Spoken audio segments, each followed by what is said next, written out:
everyone, it's Steph and I'm back for another video. Today I'm going to be talking about the last book haul that I made from the library prior to the library closing for quarantine. Once things started closing, the library just said, you know what, we're suspending all deadlines right now, due dates for books, hold on to them, and then when we've reopened, bring them back. Don't bring them back, don't put them in our outdoor receptacles until at a time when we can process them. So that left me with a lot of books that let me show you. A lot of books were on hold for me right before we went on quarantine, and fortunately for me, although I didn't know it at the time, this would come in handy because I'd had plenty of time to go through these books. Some of these books I've gone through, some of these books I've not. So I'm going to alternate and talk about one that I have read and then one that I haven't read and go back and forth that way. If you've read any of them, let me know in the comments below, and yeah, that'll be fun. Starting off with Dear Mr. Knightley. This is by Catherine Ray. This is about Sam, who is basically earning a scholarship grant money from a anonymous donor. And the only requirement that she has is that she has to write to this donor under the pen name Mr. Knightley. The entire story, except for the very, very end, is all letters. Creative storytelling approach. I like the characters. I thought the ending could have been a little slightly different. It kind of happened a little faster than what I wanted, but I still really like the story and I would still recommend it if you are a classic book lover, if you understand what it's like to withdraw into books when life gets crazy. I think you can relate to this book-loving character and the relationships that she has along the way. So that's that one. Going to the pile of books I've not read, The Will and the Wilds by Charlie M. Holmberg. Now this is not one that I'd had on hold. It was like a brand new one, 250 pages. It says, Anna knows to fear the mistings that roam the wildwood near her home. When one tries to kill her to obtain an enchanted stone, Anna takes a huge risk, fighting back with a misting of her own. Maekallus. Michaelis' help isn't free. His price, a kiss, one with the power to steal her soul. Dementor much?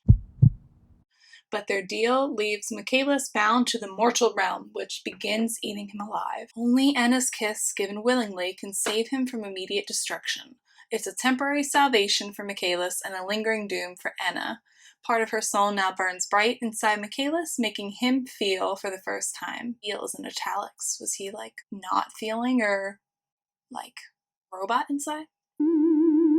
If she and Michaelis can't break the spell binding him to the mortal realm, Michaelis will be consumed completely and Anna's soul with him. So this sounded like an interesting kind of fantasy story. I thought there was a royalty component to it. Maybe I am incorrect. When I thumbed through the book earlier, I found this song and it's called Anna's Wildwood. And it says to play it with whimsy. Whimsy.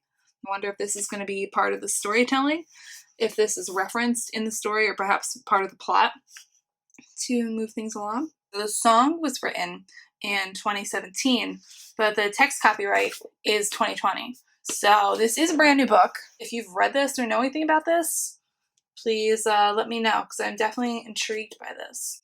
Not sure if she's going to fall in love with this Dementor kind of dude. It's not like the Dementors are the good guys in Harry Potter, but maybe this guy isn't all so bad. He just is fallen on hard times or down on his luck kind of thing. We'll see. Next one is one I've read called The Lost Castle by Christy Cambron. It takes place in 3 different time periods. Now you might think, oh, that's a lot of jumping around, but actually it kind of always leaves you wanting for more. It's written in a very creative way. I read this like at the beginning of quarantine, so now my brain's like going back. We start off present day, and then we flash back to the French Revolution and World War II. So we start up with American, who's our main character. Her grandmother has Alzheimer's in a nursing home, and she's really the only family that this main character, Ellie, has left. So she ends up traveling to France to discover more about her grandmother and where this picture was taken. We get to see her figure out her way in a foreign land, which is pretty funny, and meeting a very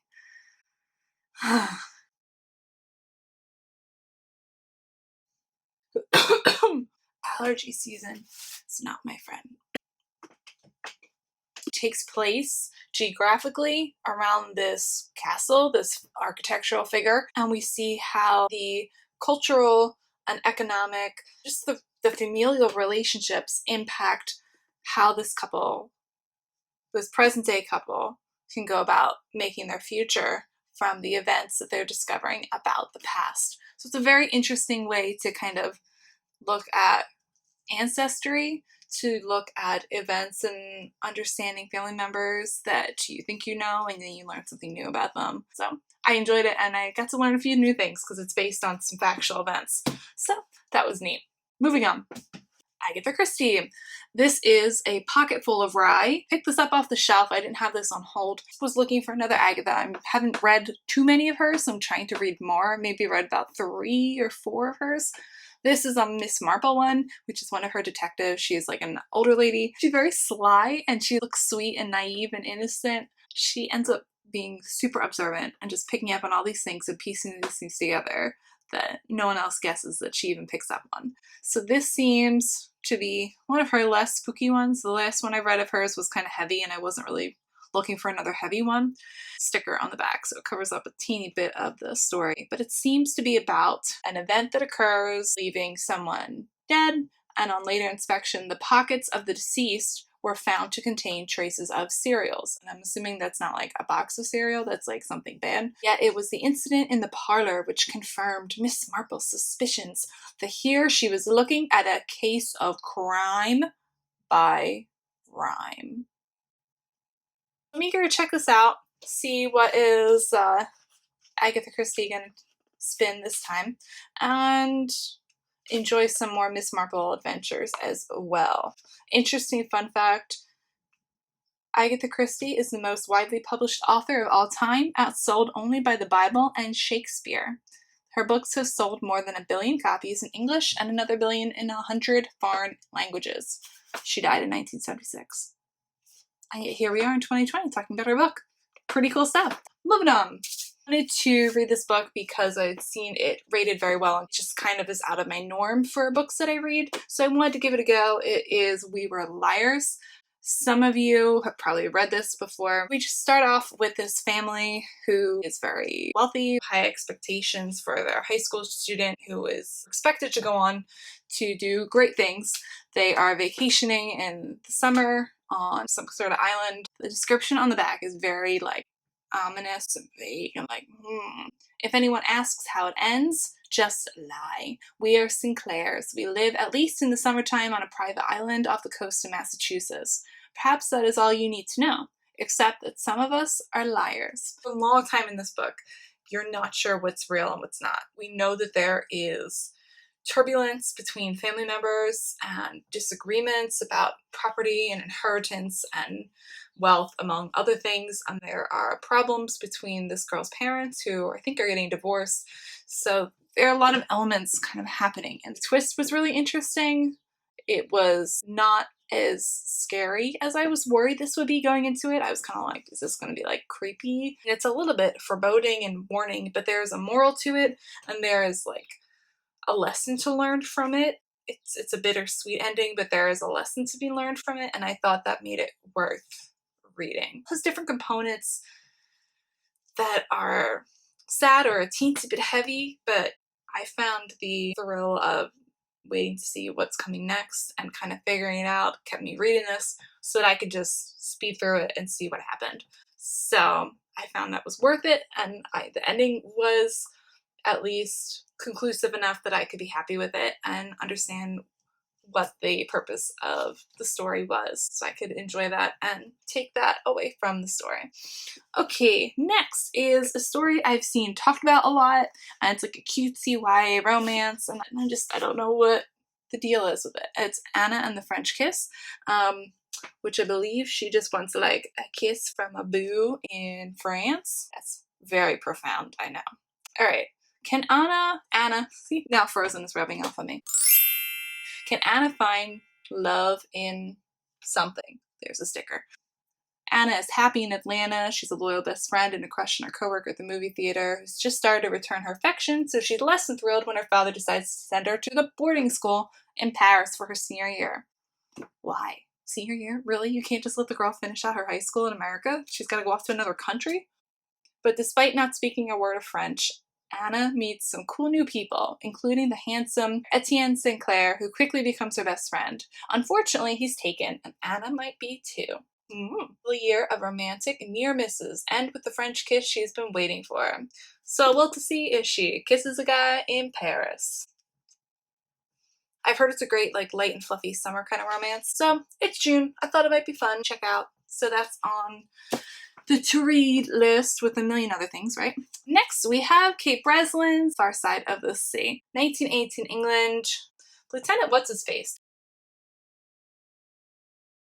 decode messages and fights for the crown of England. She is in France. She is working with, like, bird messengers and taking care of the birds and sending secret messages. She sends him a message from France to England via carrier pigeon and says, I need you to come help find this person.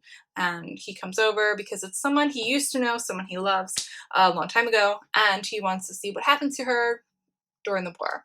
And it turns out that she knows this girl personally and is trying to find her and trying to find another family member. They go on an adventure through France, have to deal with some big guys and espionage, bum, bum, bum. And the dude has no hand on one side. He lost it during the war, so that is why he's been working in the office for a little while, and now he's like back in the field and out there for an adventure, and it's a fun time. So check it out if you're interested. Next, last one we have on my like to read that I haven't read from the library so far is called Hope's Highest Mountain by Misty Beller. I've never read anything by this author, but I read the description of this book and I'm like, I'm super interested in this. So I want to check this out. But I'll read you the description on the back. When Ingrid Chastain agreed to accompany her father to deliver vaccines to a mining town in Montana Territory, she never could have anticipated a terrible accident would leave her alone and badly injured in the wilderness. Rescue comes in the form of a mysterious mountain man who tends her injuries, but she's hesitant to put her trust in this man who seems to have wounds of his own. Oh. After tragedy struck his family, Micah Bradley left his work as a doctor and escaped to the wilds of Montana. So he's a doctor. He knows what to do with these, what is this? Vaccines, yes. But his self-imposed solitude is broken when he finds Ingrid in desperate need of medical attention, and he's forced to call on his doctoring skills once again.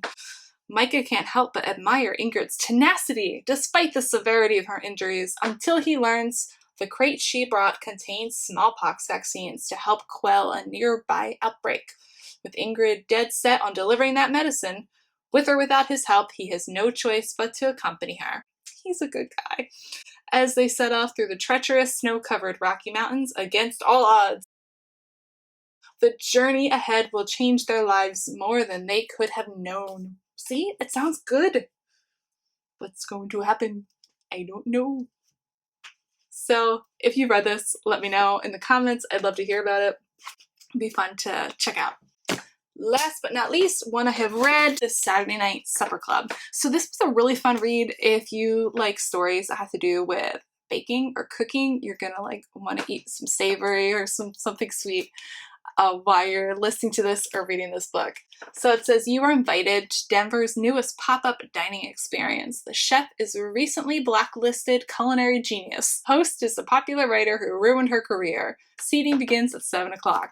So we start off, this is a romance and just a contemporary fiction novel about a woman who is creating this restaurant that's very popular. It's been open for about a year, and this columnist ends up kind of writing this article that goes viral in the beginning of the story. People start going with it and creating this whole negative attention for her, so much that her other, what are they called in the restaurant world? The other people who work for the restaurant end up buying her out so that she doesn't own it and her name will no longer be affiliated with the restaurant. She ends up trying to figure out, like, where's her path next? Is she able to open up something else? Is her name tainted forever? He ends up reaching out to apologize. It's like, if there's anything I can do. She ends up establishing a relationship, and they end up figuring out a way to invite small groups of people to sample her food in like pop-up restaurant environments where they can have networking opportunities and ways for her to test new recipes, and she tests new ideas and serving styles and what have you. It's really interesting to see what her lifestyle's like, because I'm not in the food industry at all, so that was really interesting to see, and just how demanding it is. She's on her feet all day. I can't imagine. See how these two personalities clash, how they end up creating something new, and how they end up moving forward, and whether they see whether or not they are compatible in a relationship. I thought it was a fun read. It's a sweet romance, and it's also really, really great friendship-wise. There are these three friends, and you see them like super support one another. If any of them are having a bad day, they come over and they like make food together, and each one has their own little specialty. It's really sweet. Like, it makes you want to just like hang out with your girlfriends and just, I don't know, eat popcorn or make some food together and like snuggle up on the couch and watch a movie or something. It's just a fun book all around. The relationships are sweet. The realistic circumstances of getting to a crossroads in your life and not knowing what to do next is super relatable. There's a little bit of a faith element in here where she's kind of like, God, like, I am at this crossroads. What am I supposed to do? Like, dude, I thought you like already showed me what to do, and now I don't know what to do. So we see how even in trying circumstances, he takes what seems like a huge mess and he makes something new out of it.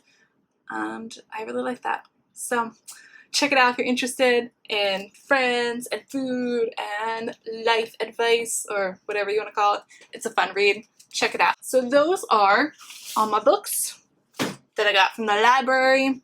I have also not read all of these because I have gotten other books from the library in the meantime. I've read a lot of ebooks, read a lot of audiobooks. This is why you should always get a lot of books from the library in case you end up stuck at home for 2 months and have a quarantine.